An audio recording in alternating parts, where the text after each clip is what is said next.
29,334 गणित विज्ञान जूनियर शिक्षक भर्ती से रिलेटेड बहुत ही महत्वपूर्ण आदेश हाई कोर्ट का जारी हो चुका है। साथियों, इलाहाबाद हाई कोर्ट का जो ये आदेश जारी हुआ है, इसका विस्तृत निष्कर्ष इस वीडियो के माध्यम से साझा करेंगे। निवेदन करेंगे इस महत्वपूर्ण वीडियो को आप अंत तक देखें। साथियों, इस आदेश का भर्ती पर क्या प्रभाव होगा, विशेष जानकारी आपको जानने को मिलेगी और किस परिप्रेक्ष्य में ये आदेश जारी हुआ है, ये भी निष्कर्ष आपको जानने को मिलेगा। साथियों, इससे पूर्व में हम इस याचिका के बारे में जो आदेश आए हैं, जो महत्वपूर्ण आदेश जारी हुए, उनका निष्कर्ष पहले भी साझा कर चुके हैं। जैसा कि अगर 29,334 गणित विज्ञान जूनियर शिक्षक भर्ती पर प्रकाश डालें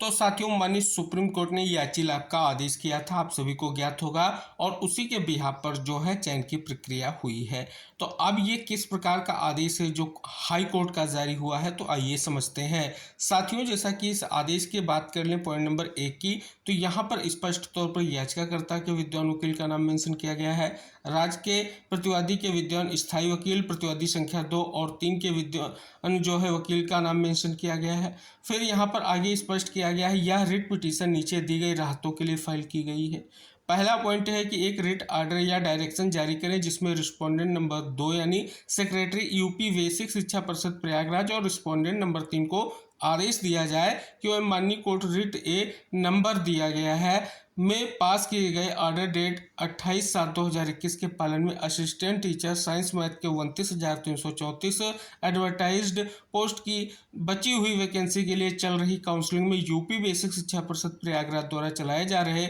डिस्ट्रिक्ट मुरादाबाद के सीनियर बेसिक स्कूल में असिस्टेंट टीचर साइंस के तौर पर पिटिशनर की नियुक्ति पर जो है विचार करें।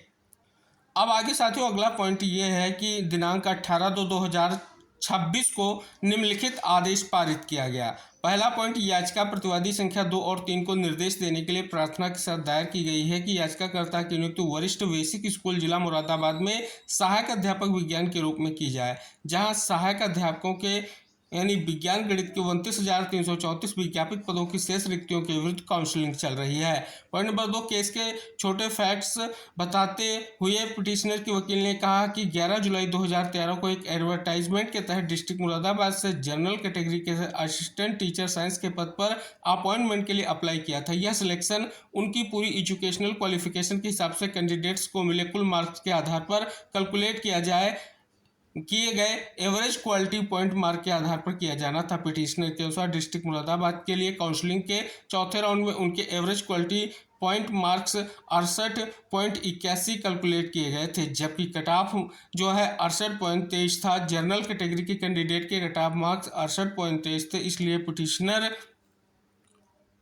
असिस्टेंट टीचर के पद पर सिलेक्शन के लिए विचार किए जाने का हकदार है। पिटिशनर ने अपने सभी original educational document district basic education officer Moradabad के ऑफिस में जमा किए थे। जब अपॉइंटमेंट लेटर जारी नहीं हुआ तो पिटिशनर ने रिट ए नंबर फाइल करके इस कोर्ट का दरवाजा खटखटाया, जिसे 21/4/2016 के आर्डर से निपटा दिया गया, जिसमें district basic education officer Moradabad को 6 हफ्ते के अंदर पिटिशनर के रिप्रेजेंटेशन पर फैसला करने का निर्देश दिया गया। पॉइंट नंबर 3, ऊपर दिए गए ऑर्डर के मुताबिक डिस्ट्रिक्ट बेसिक एजुकेशन ऑफिसर ने 18/5/2016 के ऑर्डर से पिटिशनर का रिप्रेजेंटेशन इस आधार पर रिजेक्ट कर दिया कि उसने संबंधित डिस्ट्रिक्ट बेसिक एजुकेशन ऑफिसर के पास जमा अपने सभी ओरिजिनल डॉक्यूमेंट वापस ले लिए थे, लेकिन वह असिस्टेंट टीचर के पद पर सिलेक्शन के लिए कैंडिडेट होने का दावा नहीं कर सकती थी। ऊपर दिए गए ऑर्डर को रिट ए फाइल करके चैलेंज किया गया। अगला पॉइंट, दलीलों के आदान प्रदान के बाद ऊपर दी गई पिटीशन पर 28/7/2021 के आर्डर से फैसला हुआ,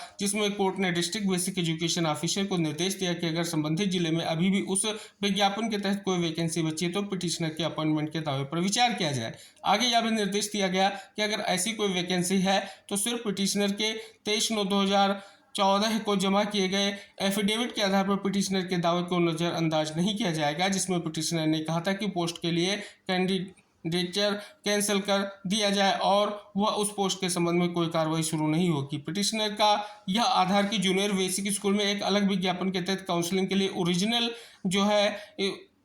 टेस्टिमोनियल वापस चाहती थी, उस पर भी ऊपर दिया गया ऑर्डर पास करते समय विचार किया गया। आगे स्पष्ट किया गया कि पिटिशनर ने ऊपर दिए गए ऑर्डर के पालन में 27/8/2021 को डिस्ट्रिक्ट बेसिक एजुकेशन ऑफिसर से रिप्रेजेंटेशन देकर संपर्क किया।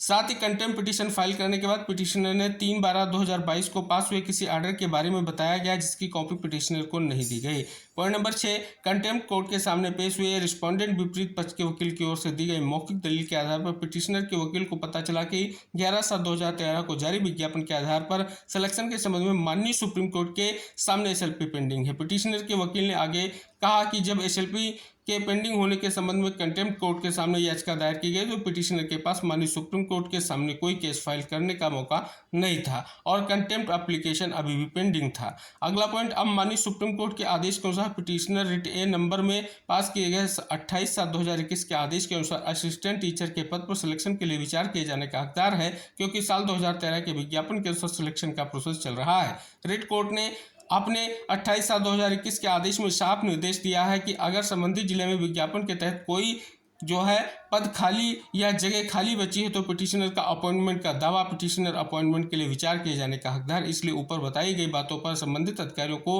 दावे पर विचार करने का निर्देश दिया जा सकता है याचिकाकर्ता की सहायक शिक्षक के पद पर नियुक्ति के लिए। अगला पॉइंट नंबर 9 आप देख सकते हैं प्रतिवादी 2 के लिए विद्वान वकील और देख सकते हैं प्रतिवादी 2 के लिए स्पष्ट तौर पर विद्वान वकील। रिस्पोंडेंट नंबर 3 का कहना है कि 3/12/2022 के आर्डर को चैलेंज नहीं किया गया है जिसमें बताया गया कि 8/6/2018 के सरकारी आर्डर के मुताबिक अगले आर्डर तक असिस्टेंट टीचर के पद पर कोई अपॉइंटमेंट नहीं किया जाएगा। हालांकि वह 10 दिन का समय मांगते हैं ताकि एक छोटा काउंटर एफिडेविट फाइल कर सके और बता सके कि पिटिशनर का असिस्टेंट टीचर के पद पर अपॉइंटमेंट क्यों नहीं किया जा सकता जबकि उसने 68.81 क्वालिटी पॉइंट मार्क्स हासिल किए हैं और जबकि कट ऑफ जो है 65.27 और सिलेक्शन प्रोसेस मौजूदा वैकेंसी पर चल रहा है। अगला जो है पॉइंट 9 मार्च 2026 को जो है सुनवाई का निष्कर्ष, यानी ये एक निष्कर्ष आप देख सकते हैं जो पिछला एक विस्तृत आदेश कोर्ट ने जारी किया था। साथ ही विशेष परिस्थितियों में आप देख सकते हैं सहायक अध्यापक का एक पद आरक्षित रखा जाएगा। जनपद मुरादाबाद में यह भी निष्कर्ष अंकित कराया गया। इसके बाद साथियों 25/3/2026 को सुनवाई हुई, तब कोर्ट ने क्या आदेश जारी किया वो स्पष्ट किया गया है कि पूरे फैक्ट्स और लीगल माहौल पर ध्यान से सोचने के बाद यह कोर्ट इस जरूरी नतीजे पर पहुंचता है कि पिटिशनर जिसने कट ऑफ से ज्यादा मार्क लाए थे अपॉइंटमेंट का हकदार था। ऊपर दी गई चर्चा को देखते इस कोर्ट का लगता है कि 3/12/2022 का रिजेक्शन ऑर्डर मनमाना गैर कानूनी और टिकने लायक नहीं। पिटिशनर ने जो है नीरज कुमार पांडे में 29/1/2025 के माननीय सुप्रीम कोर्ट के फैसले का पूरा फायदा पाने का हकदार है। इसलिए रिस्पोंडेंट नंबर 2 सेक्रेटरी बेसिक शिक्षा परिषद यूपी प्रयागराज और respondent number 3 district basic education officer Moradabad को एक हफ्ते के अंदर डिस्ट्रिक्ट मुरादाबाद में असिस्टेंट टीचर साइंस के पद पर पिटिशनर के अपॉइंटमेंट पर विचार करने और अगली तारीख को या उससे पहले इस बारे में इस कोर्ट के सामने एक रिपोर्ट पेश करने के एक अंतरिम आदेश जारी किया जाता है। अगला पॉइंट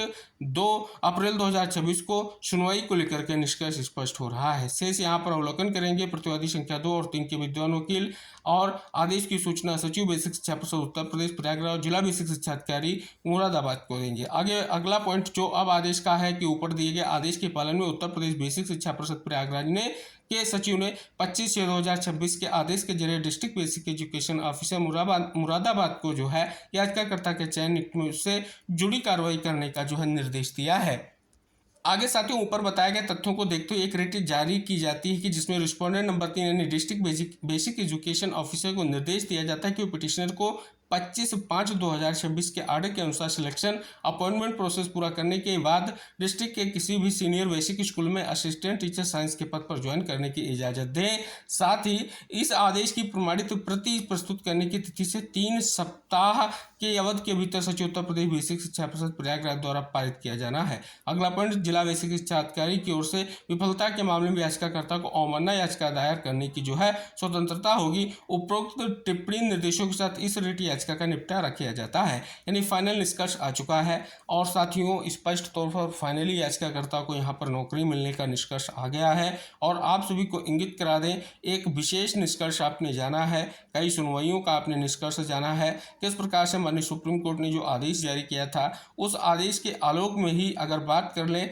जो लो मेरिट और हाई मेरिट की स्थिति को लेकर के निष्कर्ष था, यानी जो स्पष्ट तौर पर कहीं ना कहीं न्यूनतम कट ऑफ के बिहाफ पर चयन की प्रक्रिया जो माननीय सुप्रीम कोर्ट के आदेश पर और केवल याचिकाकर्ता साथियों को जो मिली यानी याची लाभ मिला। आखिरकार यहाँ पर देख सकते हैं एक विशेष प्रयास के साथ साथ यहाँ पर जो है याचिकाकर्ता को नियुक्ति मिलने का निर्देश स्पष्ट हो गया है और अगर किसी भी तरीके से इस प्रक्रिया में कोई भी जो है कहीं ना कहीं निष्कर्ष नहीं आता है याचिकाकर्ता को नियुक्ति को लेकर के। आगे किसी भी तरीके से कोई परेशानी होती है, आदेश का पालन नहीं होता है, तो कंटेम्प्ट ऑफ कोर्ट दाखिल की जा सकती है, जो यहाँ पर स्पष्ट किया गया है। ये निष्कर्ष यहाँ पर इंगित हो रहा है। तो शेष साथियों, आप सभी के मन में जिज्ञासा होगी कि इस आदेश का क्या कुछ भर्ती पर प्रभाव हो सकता है। तो साथियों, ऑलरेडी जो भर्ती की प्रक्रिया जिन साथियों का चयन हुआ है उन पर कोई प्रभाव नहीं होगा। सीधे तौर पर जो है याचिकाकर्ता को अब नियुक्ति दी जानी है जनपद मुरादाबाद में, वही निष्कर्ष यहाँ पर स्पष्ट हो रहा है। और शेष साथियों, ये बहुत बड़ा आदेश है। अगर बात कर लें,